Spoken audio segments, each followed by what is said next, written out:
don't really care, or they're really not putting in the work. They're never going to succeed. And then we think about that. We project that to ourselves as well too. And we think that if we're not working every minute of every day, then we're not going to make money. We're not going to get anywhere with life.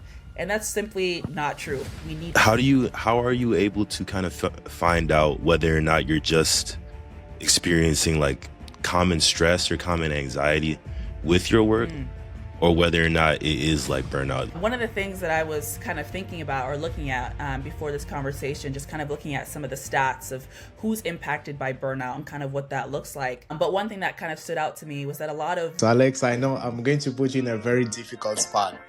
Okay. And this is why.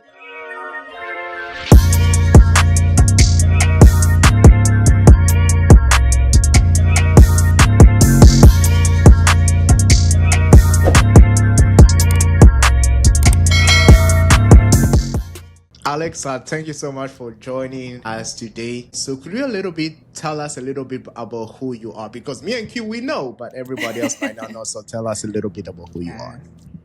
So I'm a fourth year clinical psychology candidate at Loma Linda University. I'm getting my PsyD. So planning to work with patients from all different walks of life with all different presenting problems, all ages, on things relating to health, physical health, as well as mental health, and just trying to make individuals' lives better however I can. Nice. And so part of that component of trying to make the life of people better, right, is by helping them to be a little bit stress-free. Right. And so Yes. The topic that we'll be talking about today is burnout. And so why are you trying? Why did you get into what you do? And can you a little bit talk about your passion behind helping people not to burn out? Yeah, so burnout is really on the rise. I think we often see it among individuals in healthcare professions, but we see it a lot with individuals in our field, in the business field, and a lot of other fields as well. It's just something I think, especially in our culture, where we have this grind, hustle, don't rest until you're dead type mentality, that this burnout really comes into play in such high levels. We even see it among younger people our age, like 20s and 30s, but that can definitely impact individuals who are like 50s, 60s and up. So it's really something that we have to address, I think, as a society, and as individuals as well too, to take care of ourselves. For sure. And I think to address something, you'll have to kind of know what it is. So for the people who maybe don't exactly understand what burnout means, can you give like what are like the signs and symptoms of somebody who's experiencing burnout? Yeah, so burnout is a state of emotional, physical, or mental exhaustion caused by prolonged or excessive stress. So there are several signs that we typically see with individuals who experience burnout, and this can often look like some other things, but it is something that's very distinct. So the first one could be emotional exhaustion, feeling drained, overwhelmed, unable to cope with stress, life, responsibilities. Depersonalization, so developing a detached or cynical outlook or attitude toward work, life, responsibilities, sometimes even people, like family, friends. And then reduced performance, so struggling to concentrate, feeling unmotivated, and then making more mistakes than usual. Yeah, all those things sound kind of tough. Now, in kind of like the preparation for this conversation with you, discovered that there's a few stages of such burnout. Could you break down for us what the 5 stages of burnout actually are?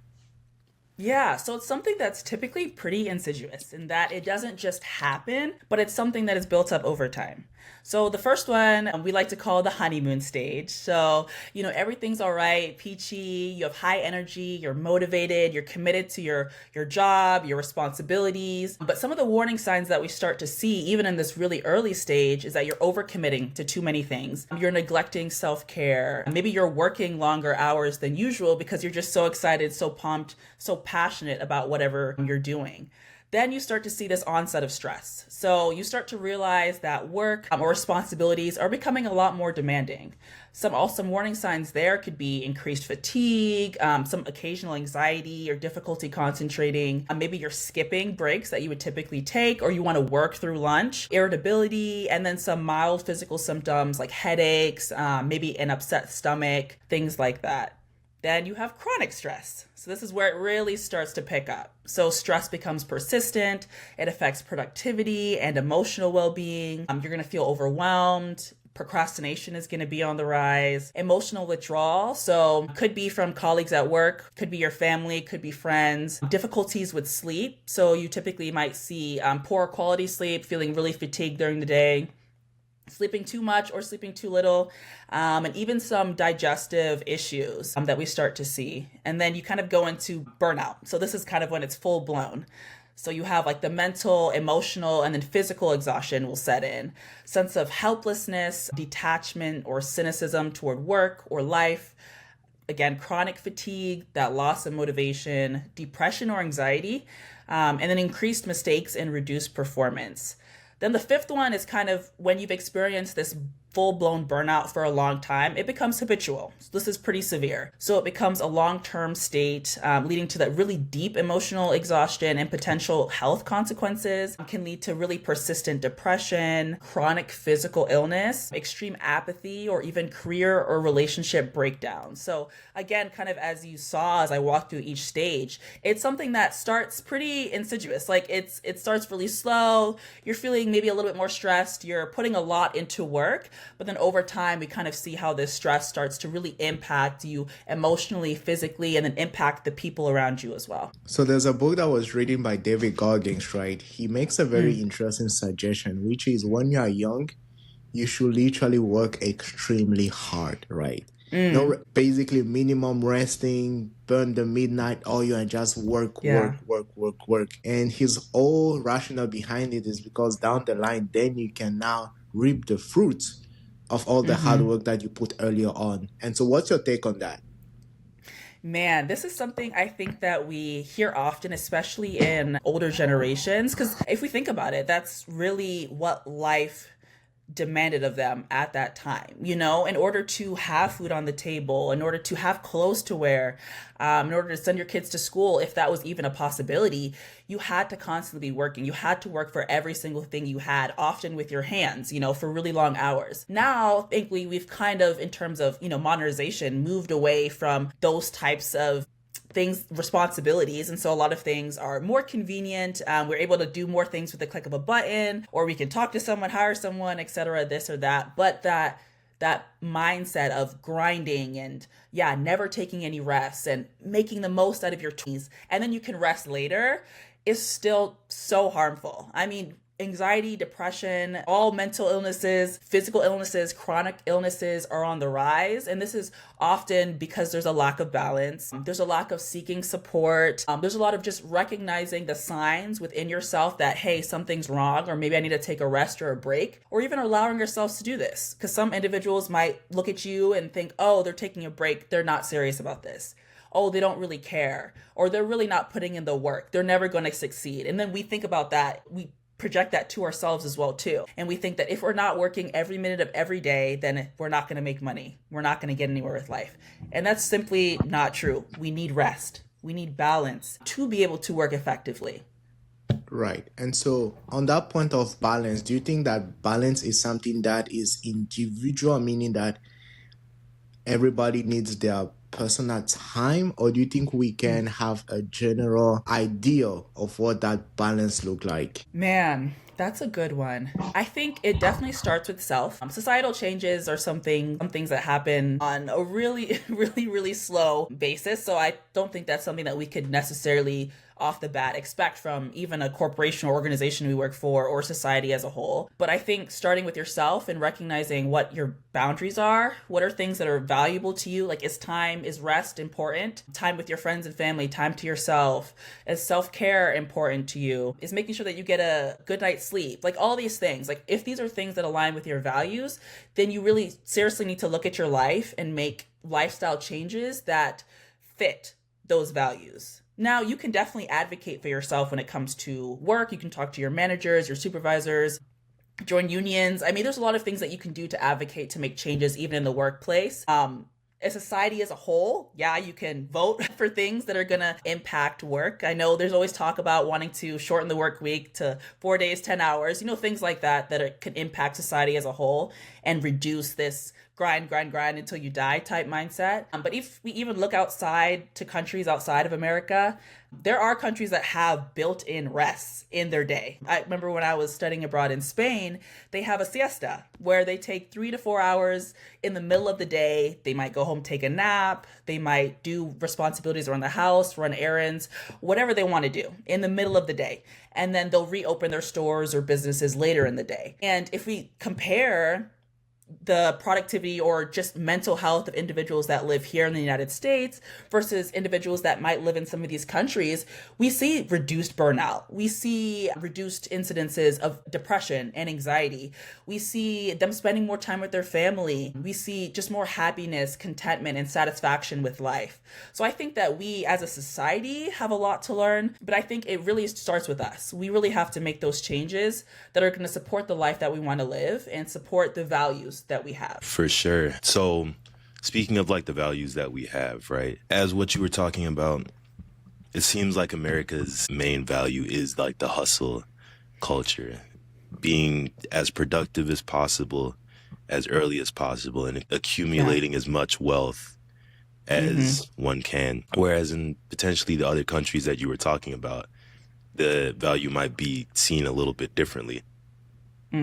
So if America, or if people were to value managing burnout a lot more, how would that kind of like affect productivity? Man, I think it would greatly impact productivity. One of the things that I was kind of thinking about or looking at before this conversation, just kind of looking at some of the stats of who's impacted by burnout and kind of what that looks like. But one thing that kind of stood out to me was that a lot of Gen Z employees take more sick days than previous generations, kind of reflecting this heightened focus on mental and physical well-being. And if you just think about that, like even if you just took a day, half a day, you know, it doesn't have to be a whole vacation, a whole weekend, etc. But just those occasional days or rest times scattered throughout your year or quarter or whatever the system might be. We see that when individuals come back, they're feeling a lot more motivated. Maybe they were able to get more rest than they usually do. And so they're feeling less tired, which is definitely going to improve productivity and that they're able to concentrate better. They're going to be able to catch mistakes that they're making. They're going to have maybe the energy or the time to dedicate to helping others in that same setting as well, too. So really working on decreasing or preventing burnout, or if you are feeling burned out, addressing that burnout to bring your life more into equilibrium or in line with your values is going to really boost your productivity over the long run. I think a lot of things that people often do is like multitasking. And we kind of talk about how multitasking is so great to be able to do a bunch of things at the same time. And a lot of professions, that's something that's really encouraged, is being able to do a lot of things at the same time. But we often see, and research shows this too, but that when we are multitasking and focusing or trying to focus on multiple things at the same time, we're not doing either thing effectively. You know, we might be focusing or giving 20% of our energy to one thing and then 70% or 80% to the other thing. But that's not 100 on either side. Something is going to suffer. We're going to drop the ball somewhere. And so limiting multitasking and trying to focus, prioritizing what you might need to do, breaking that down into action steps to get to that goal or to make it easier. Because sometimes it can feel very overwhelming to have a bunch of different responsibilities at the same time. So being able to prioritize, to organize your time, that time management is really going to be what's important. It's going to help you be more productive, even though it kind of seems counterintuitive, like take more rest, be more productive. But in the long run, yeah, you are, because you are more effective when you do put the time in. And that's what matters.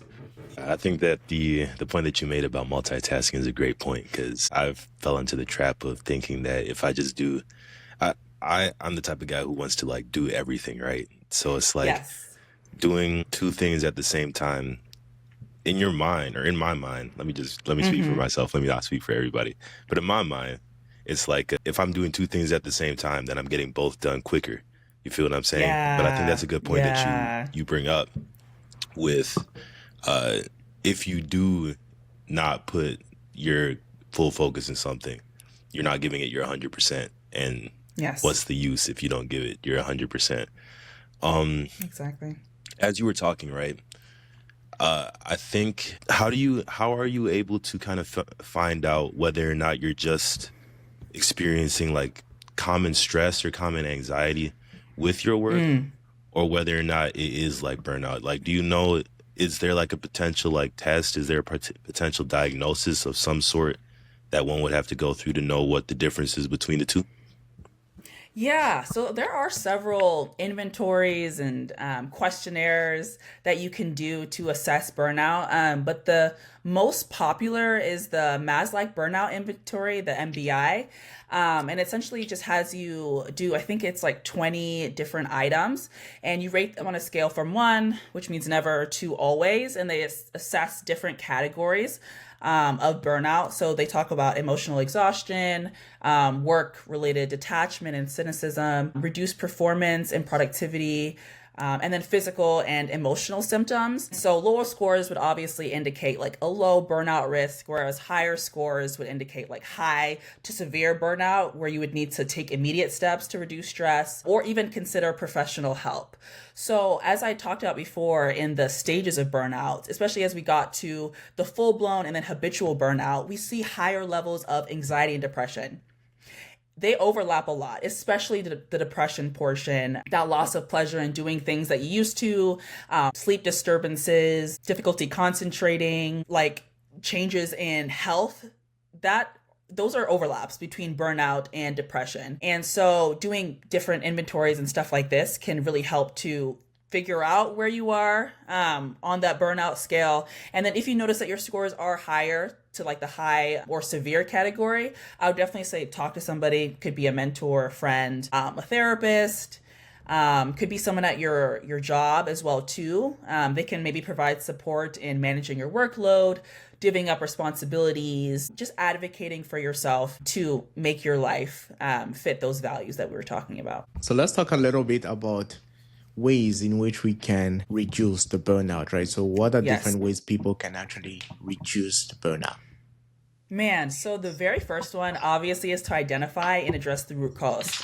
So I don't think burnout is something that people often think about, especially again in this society where working is kind of the first thing that comes to mind and the last thing that comes to mind every single day. So being able to identify those signs of burnout, whether in yourself or you're identifying them in someone else, and addressing the root cause. So burnout doesn't just happen because of work. So it can also happen because you have conflicting demands, maybe between work and family, or work and social life, or work and extracurriculars, whatever the conflict may be. Or maybe you're experiencing burnout because you're a caregiver. Like maybe you have a family and you have a sick family member and you are the primary caregiver for that family member. Taking care of that family member, spending that time, and then you also have a full-time job, you could experience burnout. So it's just having a lot of responsibilities that you're not able to manage and cope with effectively. That kind of leads to that. So addressing that root cause, it's what's going to be really important, because if you don't know what the problem is, then you have no power to change it. Prioritizing rest and recovery. So as soon as we start to notice that we are experiencing these signs, or that these responsibilities are taking a toll on our physical and emotional well-being, making some time for rest. So it could be maybe going to sleep just a little bit earlier every night, and working up earlier, like shifting your sleep schedule. Now we always have, individuals that tend to lean more toward going to bed late versus in the morning. So you kind of have to find what works for you. But finding a sleep schedule that's going to work for your job, your responsibilities, and then your personal health is going to be important. Taking those breaks during the day. Please take your lunch break. They give you your lunch break for a reason. So please take it. Please eat. Rest during that time. Do not work through it or wave it away. Resting when you're at home. If you have the privilege of having people to support you when you're at home, maybe with your family or things around the house, ask for help. Ask them to, hey, can you do this for me? I just need to take a nap, or I just need to rest my eyes for a second, and then I'll kind of get back to it. Or when you're at work, like, hey, I'm going to step out, going to take a bathroom break, going to go get a drink of water, whatever the case may be. Rebalance your work and your life. So again, that could mean going to talk to your manager or your supervisor about your workload and how you can make it better fit what you're able to do. Maybe they do need to, reassign some things to other people because maybe they did give you too much, or maybe you took on too much. Which is another reason why individuals might experience burnout. And so just trying to rebalance that. Don't bring work home if possible. I know with some professions, especially people that might work from home, that's really difficult to establish those boundaries. But if you can limit the time spent at home to just things of home or self-care, your family, social activities, and then leave work at the office, that's going to help to limit or prevent burnout symptoms that you might experience. Take care of your mind and body. So making sure you're eating enough, you're sleeping enough, you're drinking water, you're eating balanced meals, you're getting that physical exercise, journaling, you could do mindfulness, therapy, whatever you need to do to take care of your mind and take care of your body, because the more that we're able to do that, the more that we build up defenses. So we build resilience to be able to deal with stress that comes from all other responsibilities of life. So pouring in there is really helpful. And then, of course, seeking support and making those changes. So we can talk about these things all day long, things you might want to do or implement, but actually making those changes doesn't have to be big or drastic at the beginning, but small changes that you can take every single day in order to minimize burnout or reduce burnout if you're already experiencing it. Right. I like the way that you gave concrete ideas or things that people can do, such as exercising, eating healthy, and sleeping enough. And so if there's one thing in between eating healthy, sleeping on time, and exercising that you have to do right now, what would be the most effective way to reduce burnout? Out of those three specifically? Yes. or if there's anything you add on, what would that be and why? Okay. So I would say out of those three, sleep, actually, because sleep really impacts so many other things in our lives. Like, it impacts our mental clarity, our mental focus throughout the day. It impacts our emotional state. It even impacts, our mental health. It can impact digestion and the way that your body is able to process food. So I would say that sleep is probably the most foundational. I hate to say that because they're all really important, but it ties into a lot of other things as well too. So I would say sleep. And then out of the other steps that I had mentioned previously, I would say seeking support, talking to people, your community, finding a network that's going to be able to help you manage this burnout. That's going to be the most important because they're going to give their own strategies to manage burnout, what's worked for them, how they were able to make changes. And it just really helps not to feel alone with burnout, because I think sometimes we're like, oh, it's just us. Like, we're weak or we're not tough. That's why we're feeling this way, or that's why this is happening. And that's simply not the case. Yeah, no, I think that's a good point. But I think with knowing that, what are like some of the characteristics of the people that you should be seeking support for? Because there's going to be people that are going to look at you as if like you can't work like every hour, every minute of the day. So you're weak, when what you're saying, that's not true. So how do you find, what are the characteristics of the people that you should be looking for support in this area?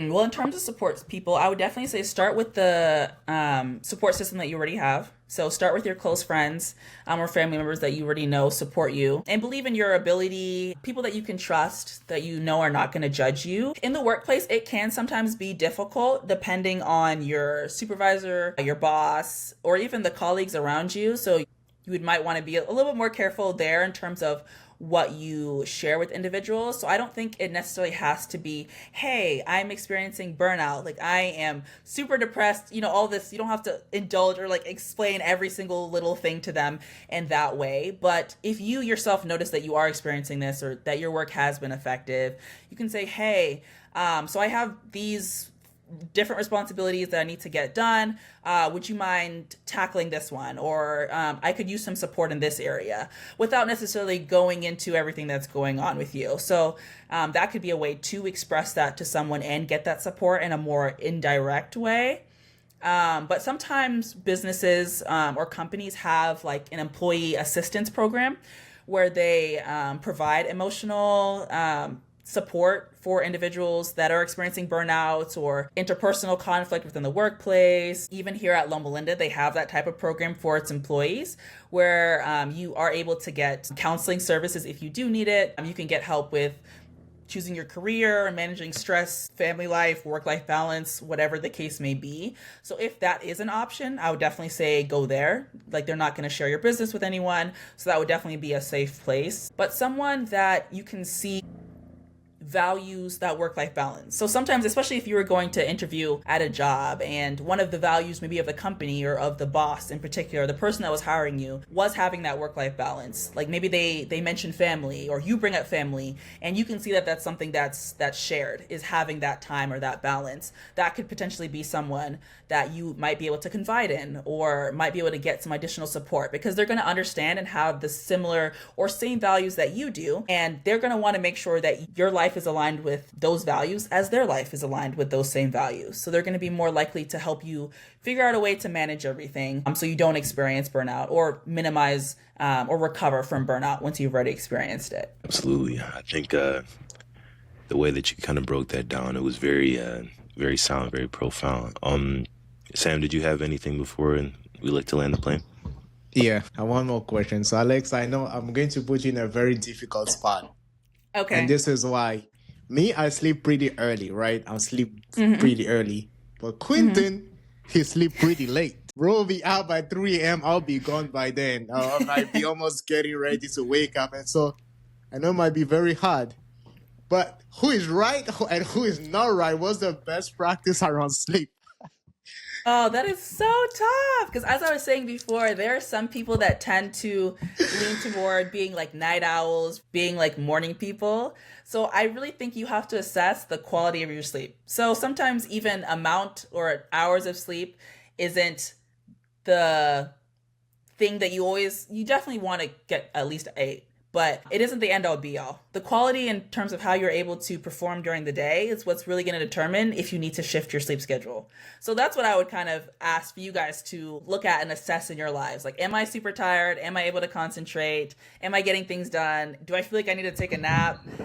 If those are some things that are being checked off the list, then maybe you need to evaluate. There are also some people that need less hours of sleep. It's very rare. So that's why we typically say 8 hours for everybody. But only you know what's going to work for you best. So try out different sleep schedules if you can as well too, and see what fits and what sticks. So basically, what I'm doing is right. And Kiss Rock. No! Wow.